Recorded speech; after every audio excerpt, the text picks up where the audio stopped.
Hello, everyone, and welcome to Influencer Mindset Podcast. We are here today with esteemed speaker, um, the most famous rabbi on YouTube, an author, somebody who inspires millions. Is here with us today, Rabbi Friedman, and we are going to talk about his new book, First Acting, Long Lasting, which is a book on dating, which is something that we all need to learn about, especially the single ones. How are you today, Rabbi Menace Friedman? Baruch Hashem. Glad to Baruch be Hashem. here. Thank you Is so your much for name is your name Uzi, or is that Yes, short for Uziel? it's Uzi. That's how they called me. Just, Okay. just straight out Uzi. King David used to call Hashem Uzi, my strength, And my Mu'uzi. power. Uzi Yeah. and Mu'uzi. Uziu Mauzi, that's correct. Yeah. So unfortunately, the guy who invented that machine gun was Israeli, and in his story, he asked, "Don't name the gun after my name," because he did not want to ruin the reputation of that name. But they didn't listen to him because he was just working there. He didn't really invented it.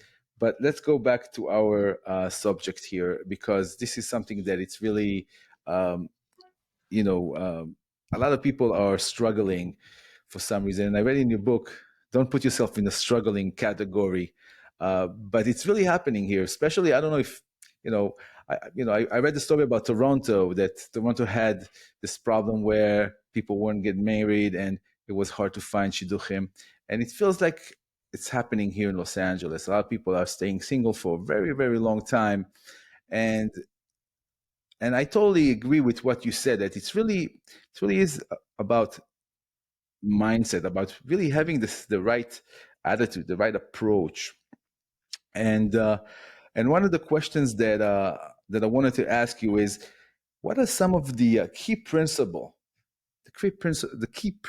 or insights you believe that are crucial for building and maintaining a successful and fulfilling relationship?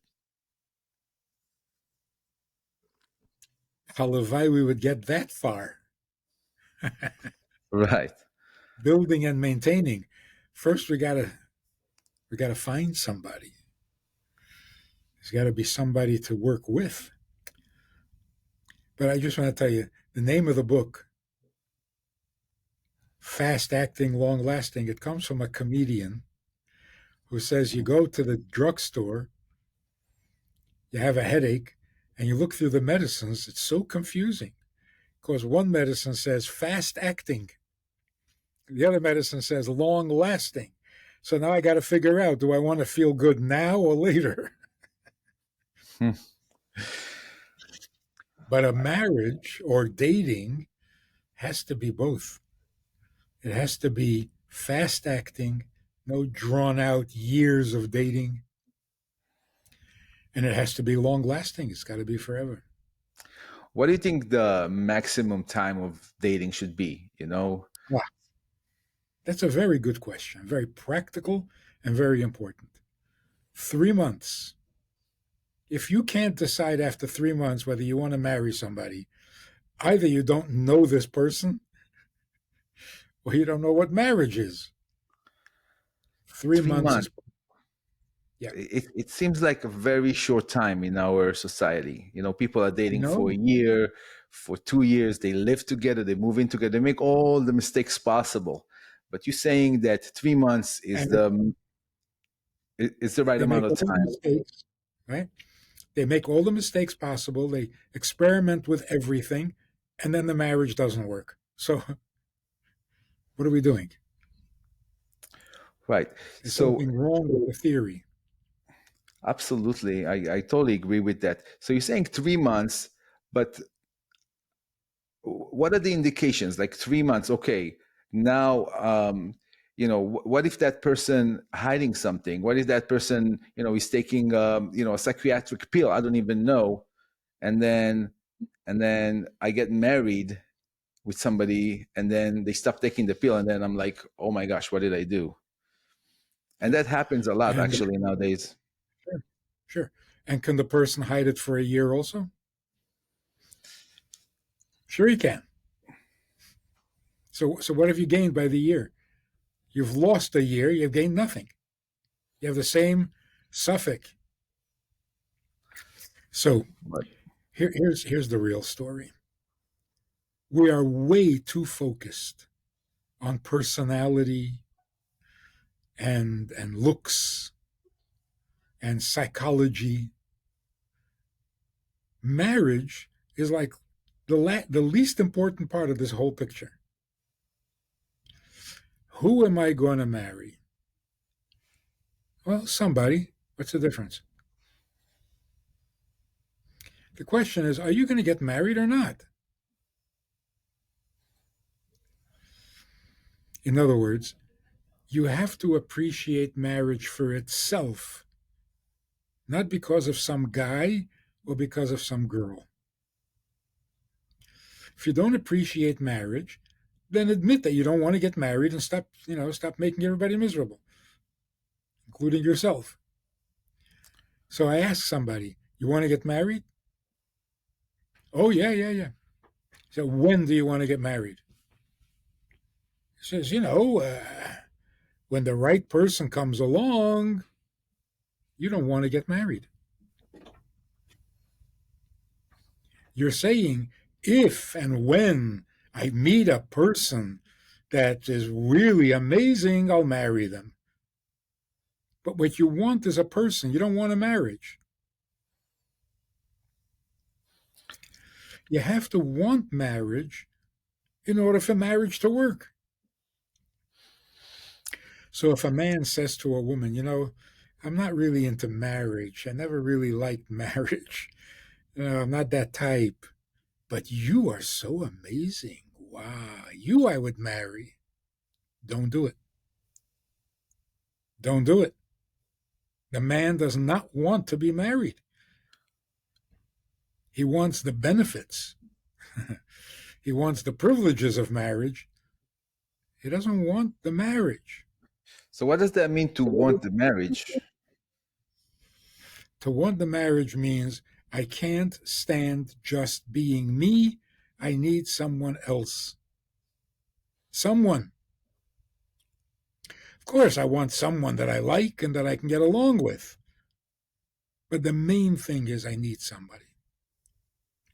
So the Why? focus. Because being alone is not acceptable. So the focus of everyone who's trying to date should be dating for marriage, not dating for any other reason, is what you're saying. If you want to be married. If you don't want to be married, then date forever and who cares? But people who say, I want to be married and I can't and it's not happening and I'm frustrated. I see. Many people are struggle with balancing their personal goals and aspiration with the demands and compromises of a committed relationship. People want to chase their career. Now there's a lot of, it used to be men that wanted to chase careers. Now even girls want to chase career. They want to, do a PhD. They want to have their own career, and then, I mean, how do you balance that in a way that it's harmonious, between like the individual growth of each person and the actual relationship and the marriage? So first of all, there's a suggestion in the question that is not kosher. It sounds like if I pursue a career, then I am developing myself. If I get married, I'm stifled. I'll never develop. The opposite is true. Having a career doesn't develop anything. You just make money. Or you develop some nasty habits. Greed, jealousy, a little dishonesty. You don't develop as a human being. You develop like a machine. When you get married, you develop into a human being. So that's number one. Number two, how do you balance? They can't be balanced. One has to be on top and the other one has to be on the bottom. You have to have a priority and a secondary. They can't be equal. You can't be as devoted to your marriage as you are to your career. You can't. One of them has to take priority. And it should be the marriage, Otherwise, obviously. of course, because otherwise, it's like a man proposes to a woman. He says, "Please marry me. I have a career that will be more important than you, but other than that, I will love you very much." I mean, what are you saying? It's not a marriage. It's true. Marry Yeah, me I and mean, don't interfere with my career. I'm going to interfere with your career, and you're going to resent it. So, what are we doing? so what do you say to people who are actually waiting? Sometimes like into the late 40s, they say, "Oh, I need to be here, I need to be there before I need to buy a house, I need to do all these things." So you're saying just if you get married, obviously to the right person, everything will find its place. There's no reason to. It's also not understanding marriage. The Mishnah says, "Ben shmona esre lechupa." When should you be married? At 18. You can't? Okay, 19. The most, 20. But a person who's already 30 and is saying, "I don't know if I'm ready for marriage," you have been ready for marriage since you were 18. That's for a man. For a woman, since you were 16. So you delayed it and you delayed it and you delayed it. Well, no, enough already. In other words, marriage shouldn't be treated like an option. Yeah, I could get married someday if I find the right person when I'm in the mood. No. At 18, you should be married. What is your excuse for being 19 and not married? Because you have to make some money People go to school, I'll finish school, then I'll get married. to make money. What do you go to school for? To make money. Can you go to school when you're married? Yeah. Yeah. Hmm? So why do you have to delay the marriage to go to school? Get married and go to school. The point is, we're not taking marriage seriously. It's like a vacation. Next year, I'm going on vacation. Okay, not this year. Next year. Next year. Some year. One day, I'm going to go on vacation. That's how you're treating marriage. Right. So, in today's world, with all the dating apps and all the options that people have, people became very disposable. Like you go on a date and then whatever, she didn't like that you have a little pimple on your nose, and then she just goes and swipe and date somebody else. How do you, like, when you go on a date, how do you know through, obviously, what questions to ask in order to make that real? Because we understand that in the Jewish system there is a shadchan, there is a matchmaker that works for you and stuff like that. But I think most of the people um, not really going to go and to a matchmaker when you have all those apps and those apps are owned by really big companies, and they advertise a lot and they're everywhere and people are just drawn into them. What do you do in a situation like that? What questions do you ask? Hmm. Well, actually, those are just electronic shatchanim. All those apps. That is a shadchan because the alternative is go to a bar and pick somebody up. People don't want to do that anymore. So now they're going to eHarmony and to the other companies. So what is that? That's a shadchan service. Only it's virtual. It's online instead of in person. So everybody agrees that the shadchan idea is great. And everybody should have a shadchan. And a shadchan doesn't mean some professional. It means somebody who knows both of you, who will kind of pace the progress of your dating. It's so helpful. So here's a few things. Number one, dating is not a lifestyle. And when you're dating somebody, you're not in a relationship. Stop making up stuff. When you're dating someone, you are not in a relationship. You just have a roommate. That's not a relationship.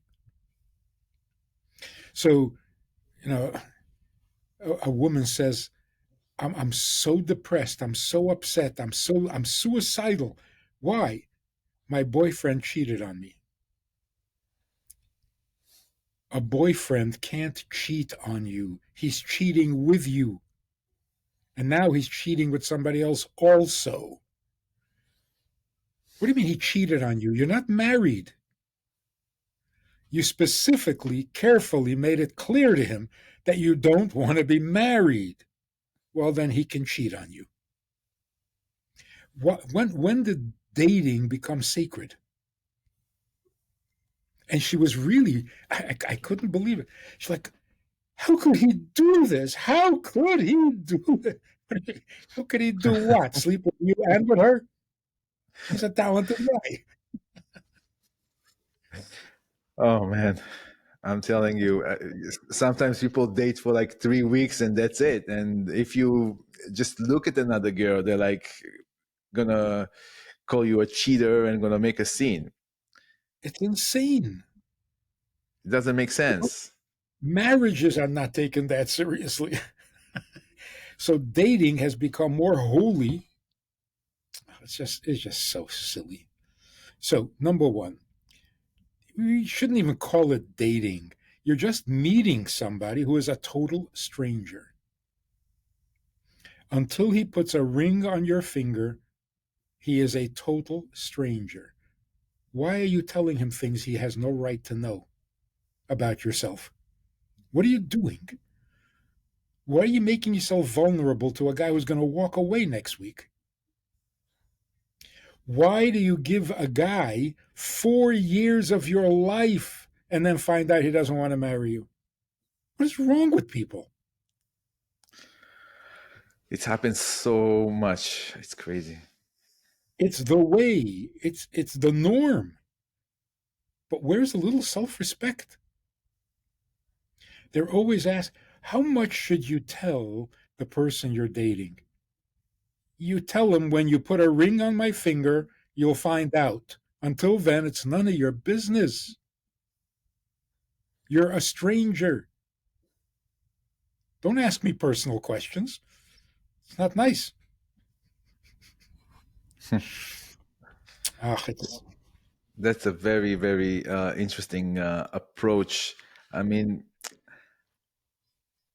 people get attached emotionally way before marriage, way before engagement, and they feel like that guy they are dating, so to say, owe them something. They owe him, commitment. They owe him responsibility, and what you're saying is kind of like really breaking that whole mentality and really putting the most important thing in the center, which is that a real relationship that's actually going to lead to everlasting marriage? And you know what? Me personally, never thought about it in that sense, but that really opens up a whole new a way for me to look at it. What can I tell you? Dating is not a simple thing. how do you like? We know chemistry is important, but what are the most like fundamental questions somebody should ask somebody they are dating on the first date? If they're thinking of getting married or they want a good date. If they Cut want a straight. good date, if you want a good date, the only question to ask is your place or mine? What else do you want to know? If you're thinking marriage, that's a whole different thing. So people say, do you have a significant other in your life? If he's not married to you, he's not significant. Stop making stuff up. You can't fool Mother Nature. You can't say he's significant. And the proof is, he doesn't want to marry you. How significant is that? So, well, maybe we're working, we're thinking. Right now, he doesn't want to marry you, so he is not significant. Or is that too complicated? Let's have a meaningful relation. Let's have a meaningful relationship. Oh, you want to get married? Oh, no. That's not a rejection. Oh, I don't want to spend the rest of my life with you. Thank you very much. I mean, it's so obvious. Let's live together. Why? Because I love you. So marry me. No, no, I don't marry you. Why not? Because,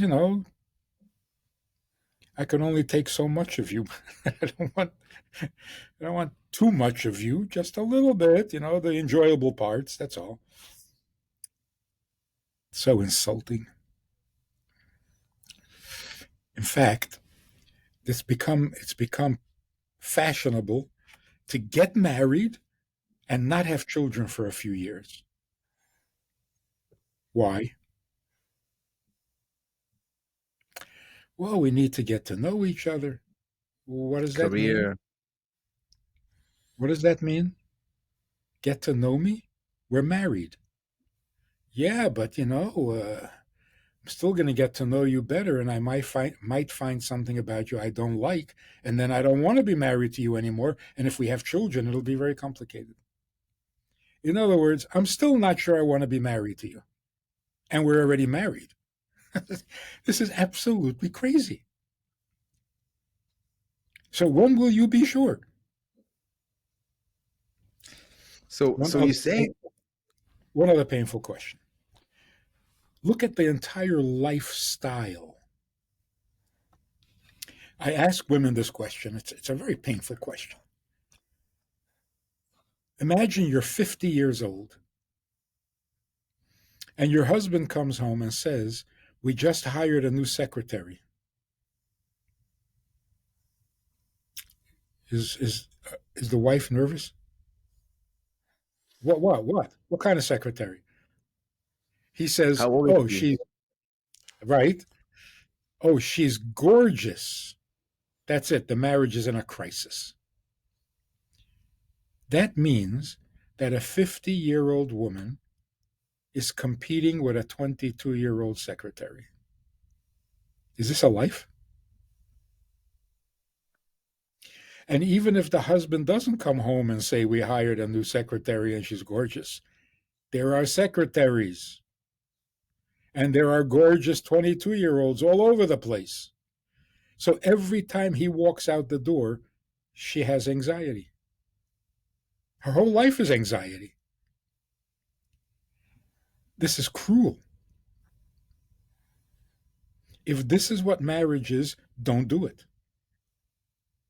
Don't do it. You're shortening your life. It is so cruel to marry a woman and then she has to worry every hour of every day for the rest of her life whether there's a 22-year-old somewhere. So she has to compete. So she has to have plastic surgery. So she has to run around in a bathing suit looking ridiculous at 50. But Ugh, it's so cruel. How should it be? It should be if you're married, you have no more competition. You're the only one. And the 20-year olds can be gorgeous, they can be beautiful, they can be smart. It doesn't matter. I'm your wife and you're my husband, and let everybody else be gorgeous. I don't care. It's not a threat. That's what marriage is supposed to be. So So here's another devastating fact. Love and marriage go together like a horse and carriage. You heard the song? yeah. If you love somebody, you marry them. That is so unnatural and it is so untrue. Love is destroying marriages. Because if you're looking for love, then you're not looking for marriage. They're two very different things. Marriage means you marry a person, a whole human being. Love means you don't want the whole person, you just want their love.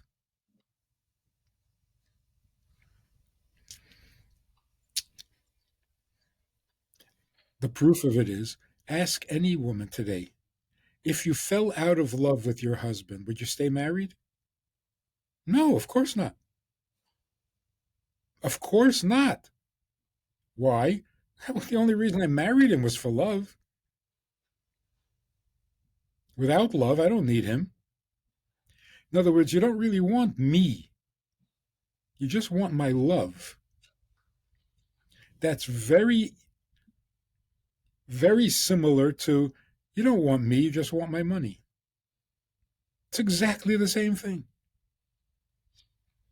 I think it's worse. Money is at least useful. So if somebody says, I want to marry you for your money, you wouldn't do it. But if he says, I want to marry you for your love, perfect. No, it's not perfect. It's horrible. You're not marrying a person, you're marrying a love. And if that person that you love has an opinion, you don't like that. I didn't marry you for your opinion. I'm sorry. Just give me the love and shut up. It's terrible. But you need That's right. love. But it's the other way around. Not if I love you, I marry you. If I marry you, I will love you.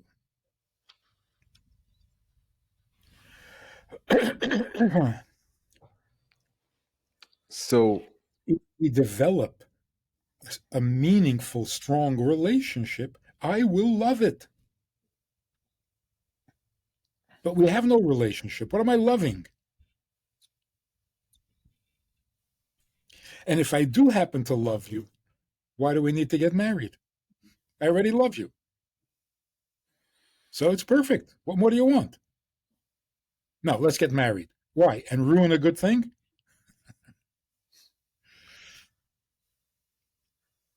I see. This couple came to me and said, we're very much in love. We want to get married. I said, you're in love? They said, yes. I said, that's too late. Then don't get married. You're marrying for love. You already have the love. What are you getting married for?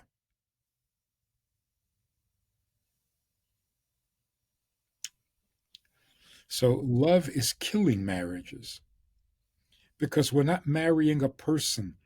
We're marrying a love. like a Second fantasy. thing that the second thing that is killing marriages is sex. Sex has become so impersonal that it keeps people apart. The more sex you have, the further apart you become. Because there's nothing personal about sex anymore. It's pornography. It's a performance, it's an excitement, it's a thrill, it's an experience, has nothing to do with the person you're with. You don't get to love people by having sex with them. On the contrary, every time you have sex, you get a little further apart. You lose a little respect for yourself, for the other person. It's inevitable because sex used to be very personal, intimate. That's why it was so scary. It was awesome. Then in the 60s, people decided, it's not so awesome, it's just fun. Okay. If it's fun, it doesn't bring you together. You have your fun, he has his fun, they're not the same thing. Now, it's really married couples today in their own bedrooms are practicing pornography. And it's a disaster. Wow. Want more What should they surprises? do? Yeah, you definitely surprised me that sex is ruining marriages because I went on a date once with a girl. She said she wants to feel excited like from the get-go, really, really, really excited, like aroused, whatever, excited. And I was like, a little bit more calm, more relaxed, and I thought that you know whatever she has in her mind, that kind of excitement, this is probably something that you get after you get married. You can't expect that from a first date or second. Was I wrong Or, here, or, or or 100th, right? As long as you're not married, you're strangers. So you were asking, what is the sign or the indication that this is the right person for you? In this, we have to get into the difference between a man and a woman. If a man asks, how do I know? There's a different answer than if a woman asks, how do I know? Because men and women are different. I know you're not allowed to say that these days, but they are. strange times, Oh, yeah. definitely. Oh, yeah. Yeah. If a man says, I'm a man, lav dafka. If a woman says, I'm a man, that's a man. Hmm. The insanity is mind boggling. So here's the difference. A man is sitting with a woman. Naturally, there is some sexual energy, positive, negative, better, worse, but there's always some sexual tension. So a woman says, I want to marry this guy because when I'm sitting with him, I get so excited. He turns me on. That is not a reason to marry someone because there are 1,000 other women who would get just as turned on by this guy. So why should you marry him? It's impersonal. But if a woman is sitting with a man and suddenly she realizes that she feels very good being herself, she feels good being a woman, no tension, no pressure, no contest. He is making her feel good about herself as a woman. This is not going to happen with just any good-looking guy. Such a guy, marry him immediately. On the other hand, a man is sitting with a woman and he suddenly feels really comfortable being a man. She is bringing out the man in him. It's not going to happen with every pretty girl. With most girls, you're going to feel a little tension, a little competition, a little pressure to be cute, to say something smart, to make a good impression. So if he's excited about her sexually, so have sex. Why are you marrying her? But if she makes you feel like a man, boy, that's rare. That's something, that's good chemistry. But now we have to know, what does it mean to feel like a woman and what does it mean to feel like a man? So a man calls me, he says, I'm going out with this woman. We've gone out for a long time. She is the most amazing woman I have ever met. She's got every virtue. She is the smartest. She's the best. She's the most capable. She is the life of the party. She is so funny. But I don't know. I can't bring myself to propose to her. I don't know why. I said, I know why. She doesn't need you. There's nothing you can give her. She's smarter than you, stronger than you, more capable than you, more fun than you, better looking than you. What are you going to give her if you marry her? A woman calls and says, I'm going out with a guy, never seen such a delightful, gentle, considerate, kind individual. But why am I not marrying him? I said, because you don't want to marry him. You want to adopt him and be his mother. That's not feeling like a woman. He's so sweet. He's so gentle. He's so safe. So, so adopt him.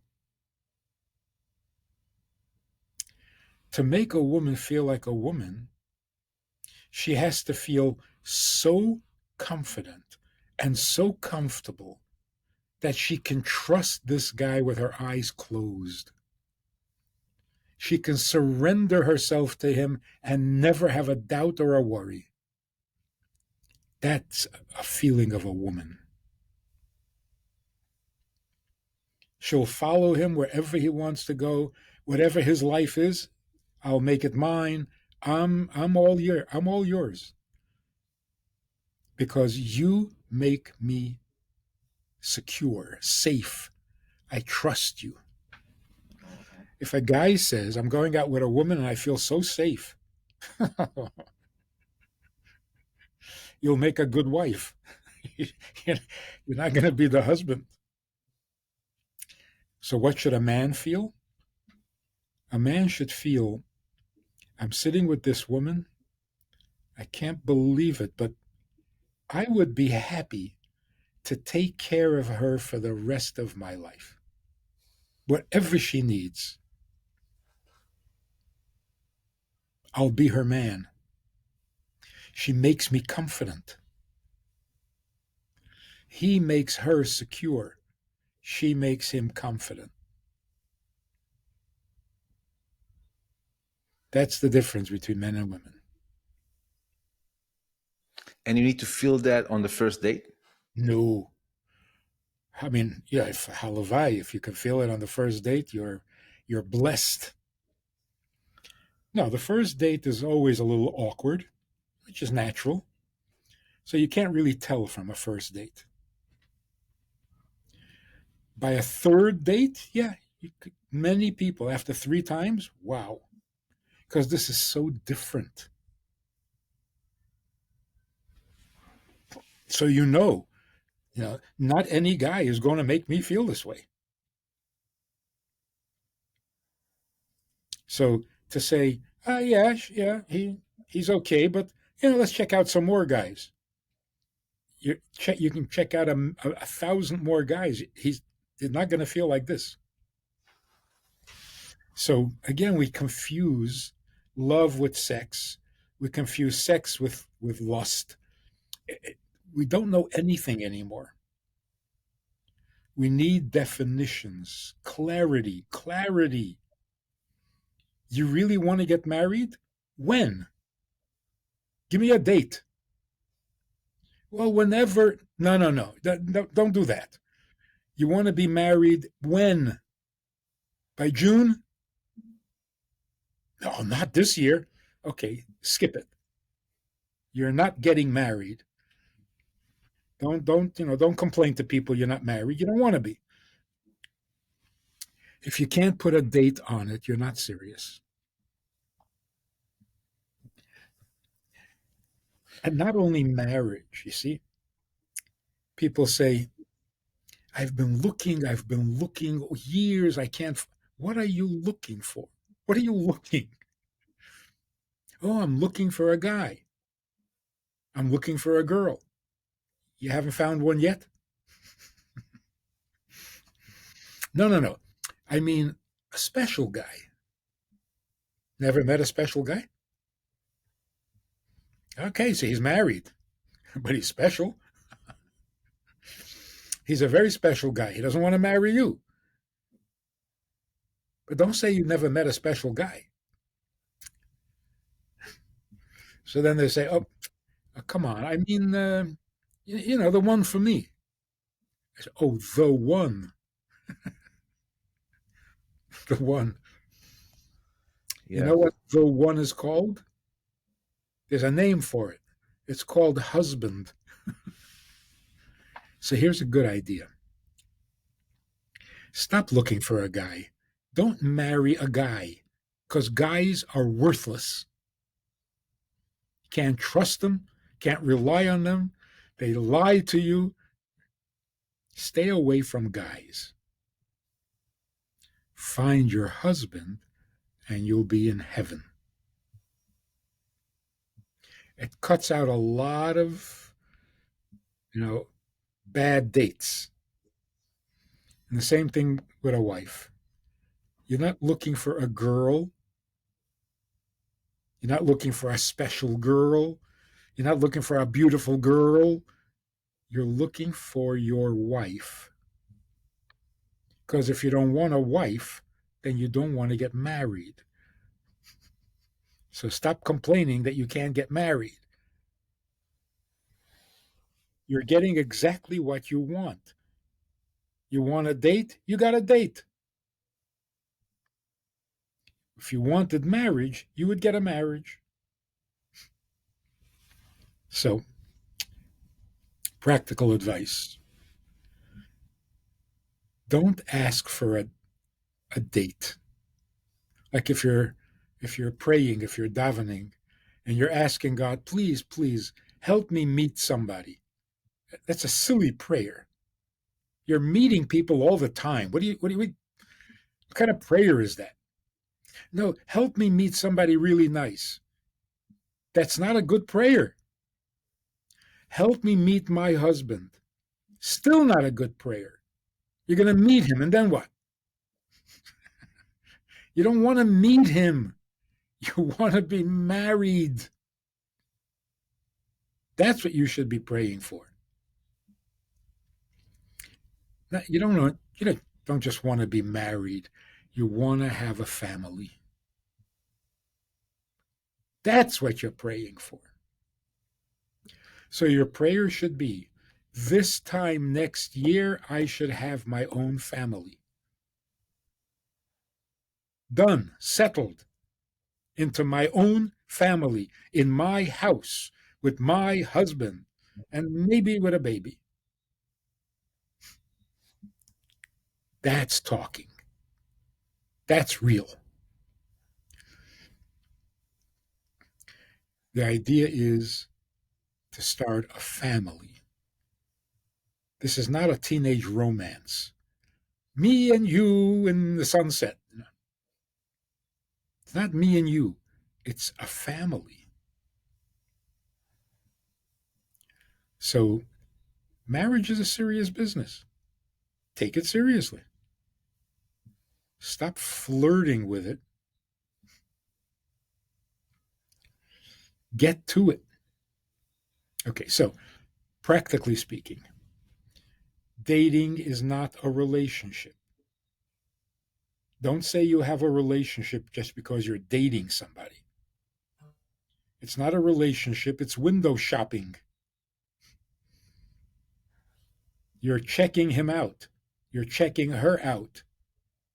It's a time to be selfish. Selfish. You're there to check him out.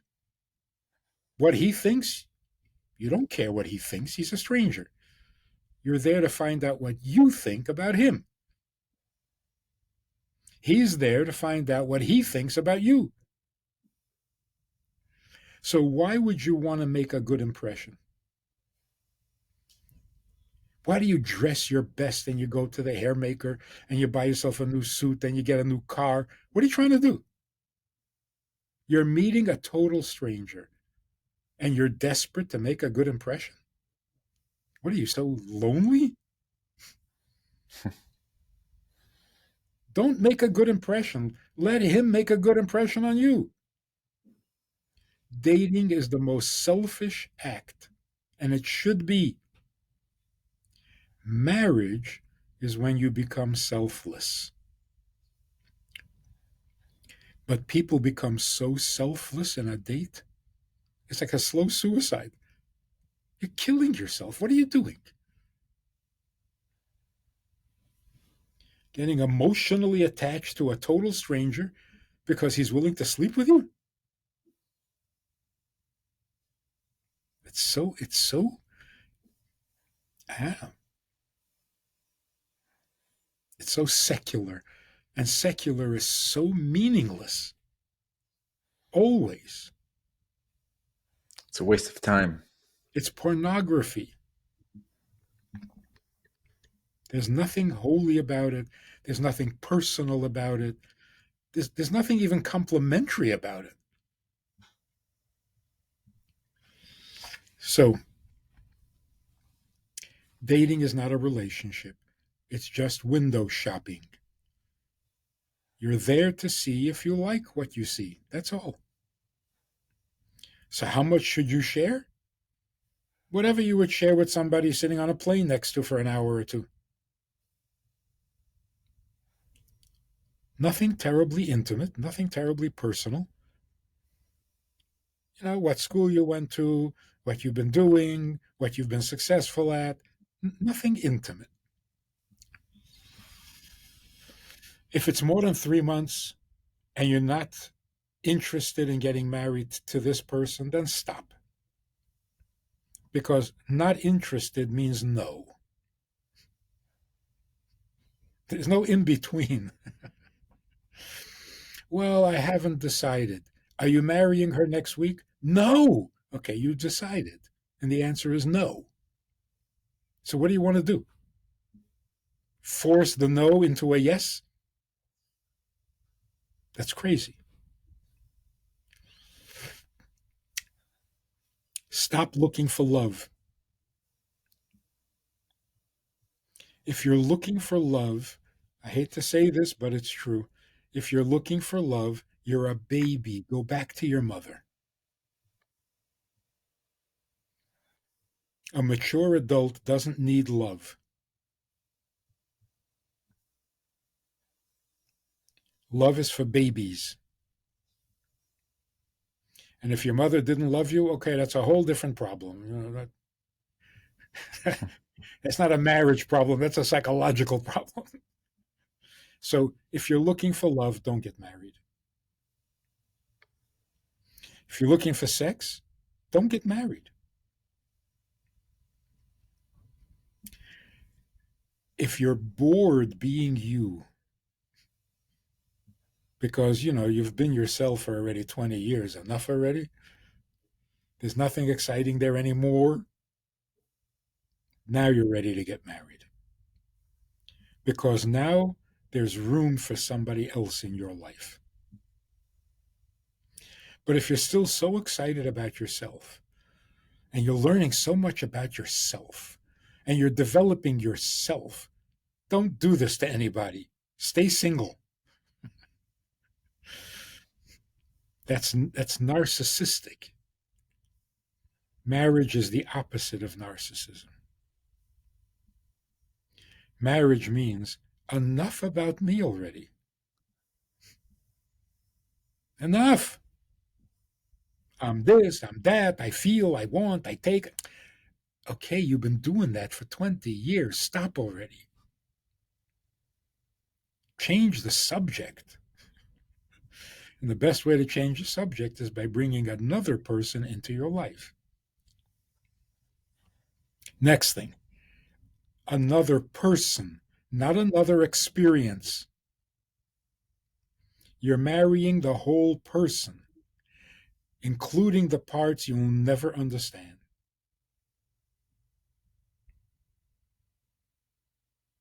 And if you don't love the parts that you don't understand and can't relate to, then you don't love the person.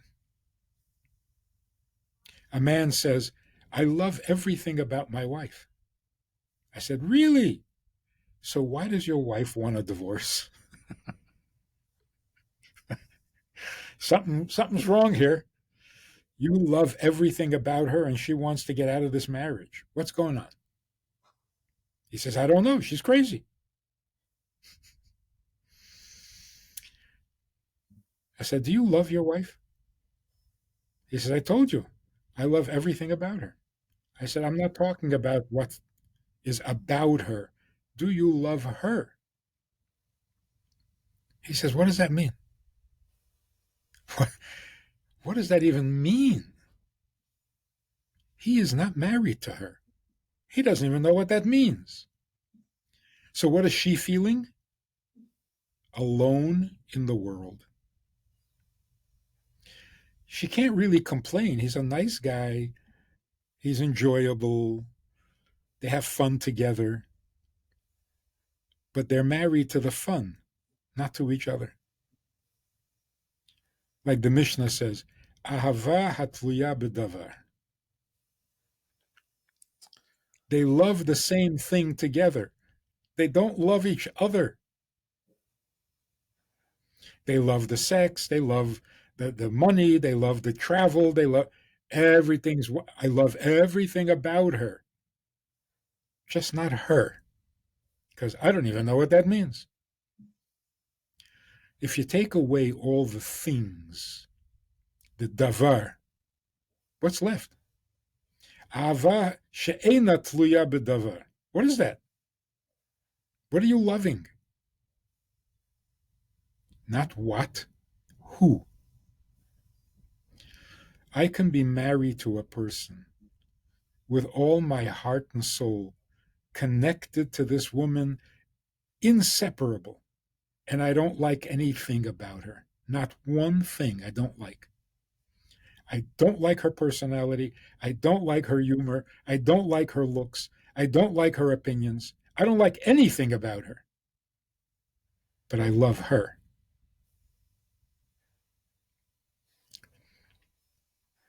That's not a very happy marriage, but it's a Yeah. very strong marriage. And look at the opposite. I love everything about her. We have so much fun together. I just don't need her when she starts with her opinion. I don't need that. Let's just share the love and keep the rest to yourself. So she feels alone in the world. So, what does it mean to love her? To love the part that makes her not you. The things you both love together, that's you being you. She happens to match what you like. To love her means you love the part of her that makes her not you.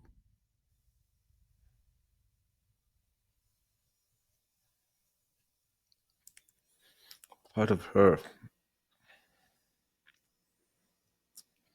Because what you want in marriage is someone else, not more of yourself.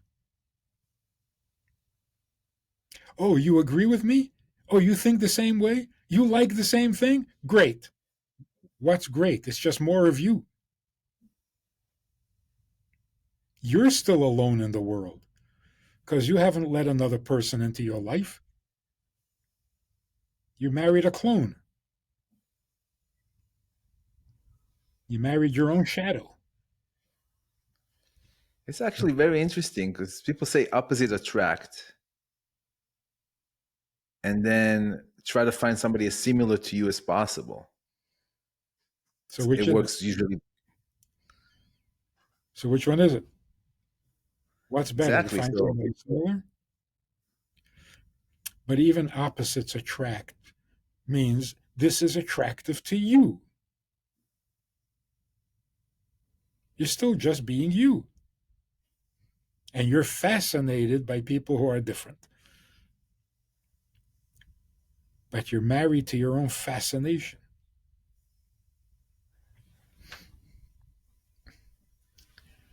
So, marriage means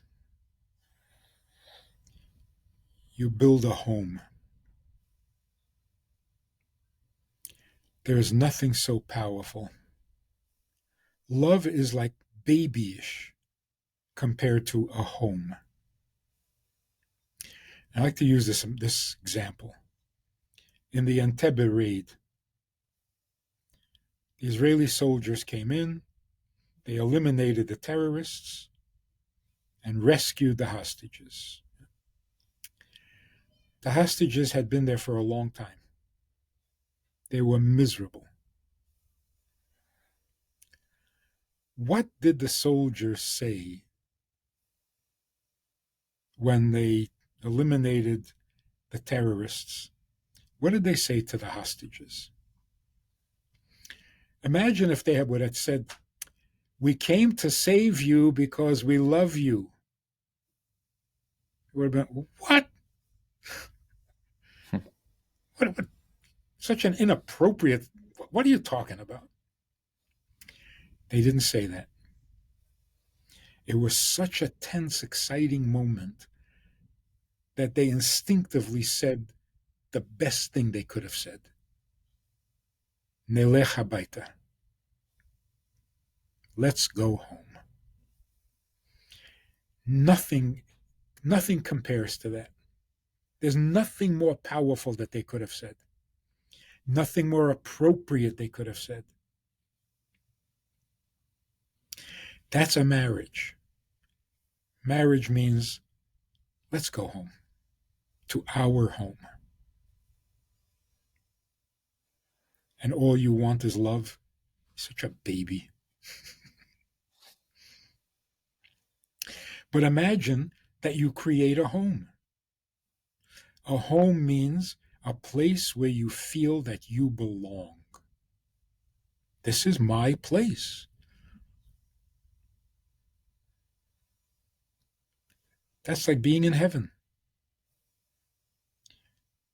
What do you do in your home? Oh, exactly what you're meant to do. This is what you are meant to do. If you're a lawyer, there are moments when you think, why am I doing this? Maybe I should try something else. No matter what your career is, no matter what your profession is this really what you should be doing? Maybe not. But what you do at home, no question. This is exactly what you should be doing. And who are you doing it with? Your zivug, your soul mate, the person that was meant for you. Wow. That is literally heaven. What is heaven? A soul goes back to where a soul comes from. So it feels like I'm home, I'm doing what I'm supposed to be doing, and I'm doing it with other nishamot. This is perfect. That's heaven. That's what you want to accomplish when you get married. Now imagine the other side.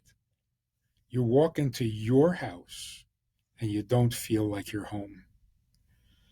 And you take care of the family, and you do and it doesn't feel right. And the person you're with doesn't like you. Oh, if that's not Gehenna, I don't know what is. It is. I've been there, unfortunately. Yeah, it's terrible. So, if you want to get married, make sure that it's fast acting. don't don't devote your life to some guy or to some girl for 3 years and then decide, nah, that is so painful. It's cruel. If you haven't decided by 3 months, then stop seeing each other. Stop. If you're meant to be married, it'll come back. If you're not meant, then end it now. Why waste time? So this is the final thought. There is somebody that you're supposed to marry. They already exist. They already have a personality. They already have whatever looks they have. So stop worrying about who you're going to marry. Because there's only one person, and that's already been decided. So if a woman says, I want a guy who is tall and dark, I'm sorry, that's not your husband. Your husband is short and bald. What are you going to do? Your husband is short and bald, and you're going to marry him. So stop trying to rearrange him. Your wife is who she is. You can't change her. So stop worrying about who you're going to marry. Worry about what you're going to do to him after you marry him, because that's up to you. So there's no fear that you might marry the wrong person. It has never happened in history that somebody married the wrong person. Marriage means family. Family means children. God is not going to let you marry whoever you think you should. It's way too important. God personally decides who you're going to marry. What about a divorce? Divorce means you're divorcing the person you're supposed to be married to. That's why it's so painful. So the person you're supposed to be married to doesn't mean it's going to be easy. God sometimes gives you a challenge. And sometimes that challenge is too hard. So you have to get divorced. How do you get divorced? God tells you how to get divorced, even though He wants you married to this person. But if it's too hard for you, He tells you how to get divorced. That's why divorce is a disaster, a tragedy. If it's just, yeah, I thought we would get along, I thought we should be married, I guess not. So, okay, never mind. Made a mistake. Wouldn't be such a tragedy. But there's no mistake, ever. And the proof is, what if the marriage is a disaster, but before you got divorced, you had 3 children? Are the children a disaster? Imagine saying to a child, I never should have married your mother. You know what that means to the child? It's such a horrible thing to say, Horrible. right? If I never should have married your mother, it means you should have never been born. Ugh, what a horrible thing to say. So you can't say that a marriage that ends in divorce was never supposed to happen. Of course, it was supposed to happen. It wasn't supposed to last long, but it was supposed to happen. I mean, it's a terrible example, but a child is born and lives 2 years and dies. The child should never have been born. No, God forbid. Of course he should have. For 2 years. But for those 2 years, he had to be born. Not a mistake. So there's no pressure and there's no worry about who you're going to marry.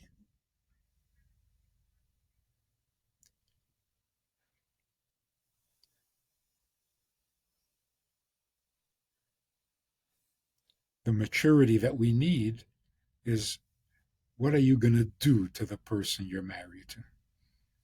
You're going to make their life easier or harder. That's it.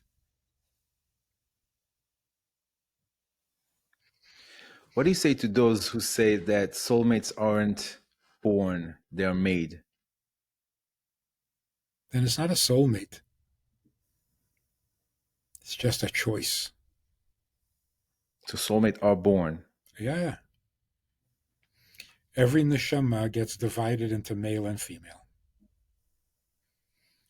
The fact that they find each other 20 years later is a miracle. Made in heaven.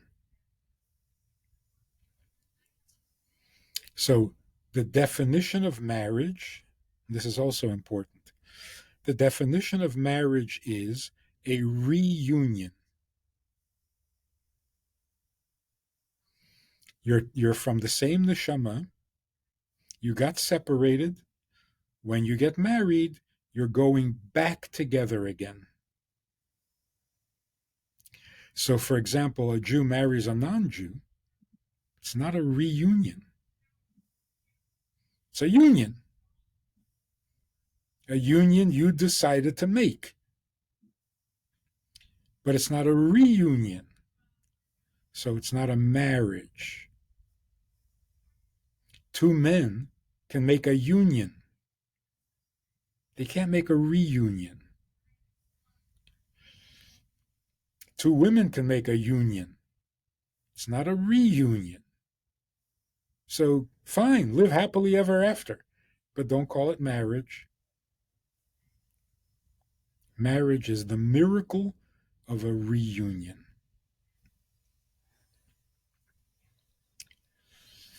So it'll never be a mistake. It's already been decided. There's one person out there for you. Finding that one person in the whole big wide world is a miracle. So it's not surprising that it could take a few days, a few years. You're looking for one person out of 8 billion. It's not an easy job. So you find each other miraculously, and literally sometimes you can see it's miracles. There was a war, so the family had to move, so you ended up in a different country, and the other person moved because their business collapsed, so they had to run away. So you know what it took to bring these two people together? A war and a bankruptcy. So don't be worried you might marry the wrong person. Don't be ridiculous. It's like saying maybe I'm having the wrong baby. You can't have the wrong baby.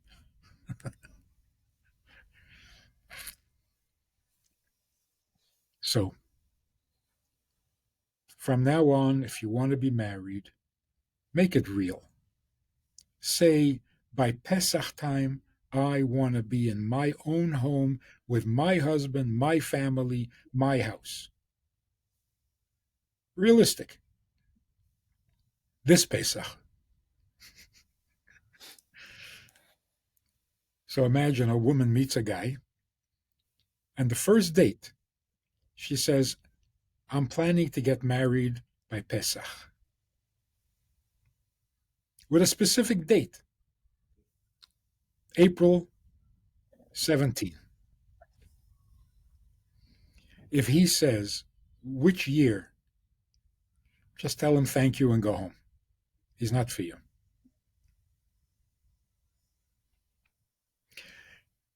If the girl says to the guy, I'm planning to be married by Pesach, and he says, really? I was thinking more like Purim. Hmm. Now we're talking. Okay, we can compromise. Between Purim and Pesach, we can compromise. But you're on the same page.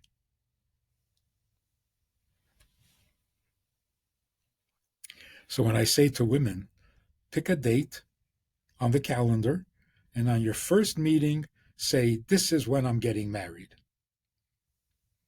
The women all say, you can't do that. They'll run away. I say, exactly, that's the purpose.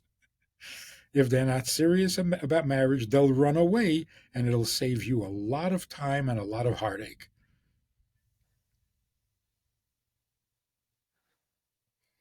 If you're afraid they're going to run away, why are you dating them at all?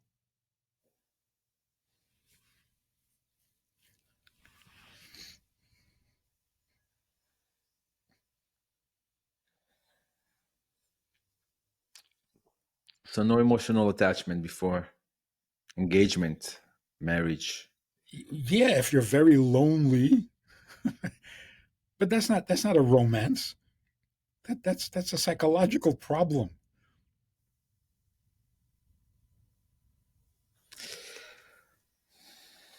Rabbi, that puts things in perspective. I mean, I'm thinking, I wish I knew that, I don't know, way, way, way earlier. This is a really life-changing information and very, very helpful. And I'm sure our listeners will find this very valuable. And again, I want to mention that if you really, really want to learn more, just buy the book.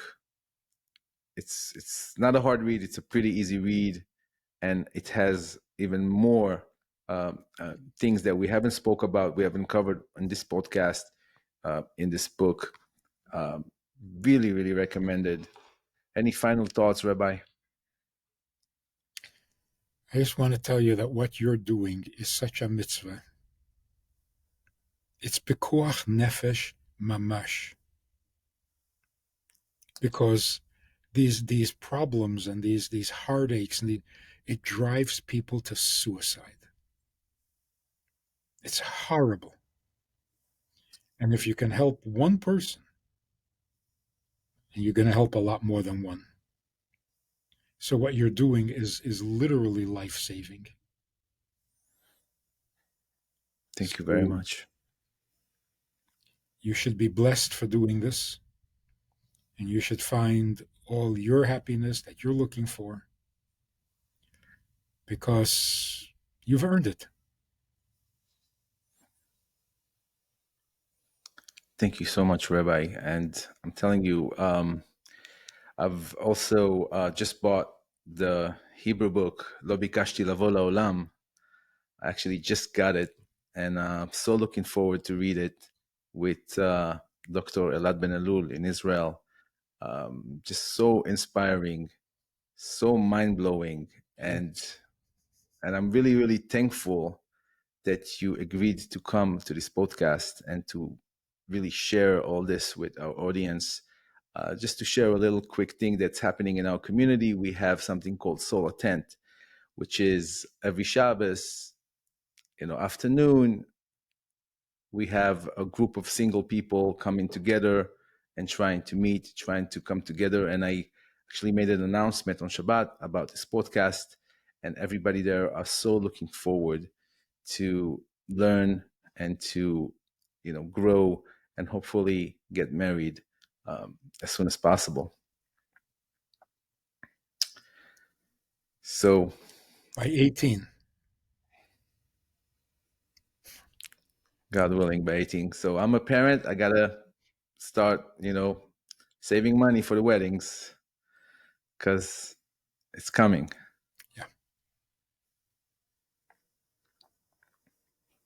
Thank you very So much, Rabbi. it's amazing how the wisdom of the ancient Rabbanim, Chachamim, so brilliant, so real today, hasn't gone old, it hasn't become irrelevant. It's as important today as ever. And we throw it away Ab- for what? For pop psychology?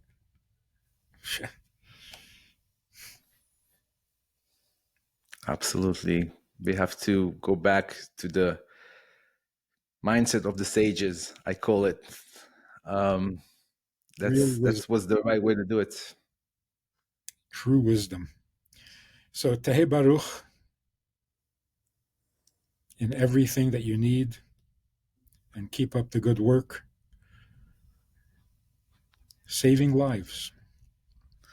Thank you so much, Rabbi. And I will definitely keep on following you. And everybody that listens can follow Rabbi Friedman on YouTube and Facebook, and also on his website, itsgoodtoknow.com, where you can subscribe to his email list and get weekly videos and way, way more information. Thank you so much, Rabbi, for attending this podcast, and really, really looking forward to hopefully see you at our next podcast. We'll talk about it in the future. Anytime. Bezrat Hashem.